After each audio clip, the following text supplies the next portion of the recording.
4 வருஷமா என்ன பாட்டியாக்க முடியலன்னு உனக்கு வெக்கமா இல்லையா? நீ எப்ப என் குடும்பத்துக்குள்ள வந்தியோ அதுல இருந்து என் குடும்பத்துக்கு நேரமே சரியில்லை.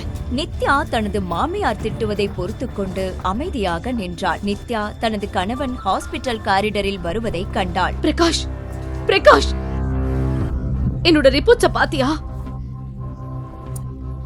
பிரகாஷ் அவளை உதறிவிட்டு எக்ஸைட்மென்ட்டுடன் தன் அம்மாவை நோக்கி ஓடுகிறான். அம்மா, ரிப்போர்ட் பாசிட்டிவ். அவள் மாமியாரின் கோபம் திடீரென்று சந்தோஷமாக மாறியது. கடவுளோட அருளால என்னோட கனவு நனவாக போகுது.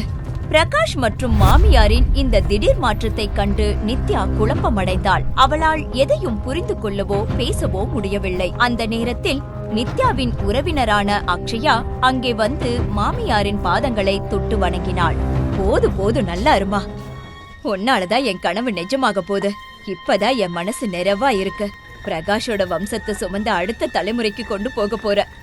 இதை கேட்ட நித்யா இடி விழுந்தது போல் செயலற்று நின்றாள். யாரை தன் உடன்பிறவா சகோதரியாக எண்ணி அன்பு காட்டினாலோ அதே அக்ஷயா தன் வாழ்க்கையை சிதைப்பவளாக மாறுவாள் என்று அவள் கனவிலும் நினைக்கவில்லை. முழு வீடியோவை பாக்கெட் FM தமிழ் யூடியூப் சேனலில் கண்டு மகிழுங்கள்.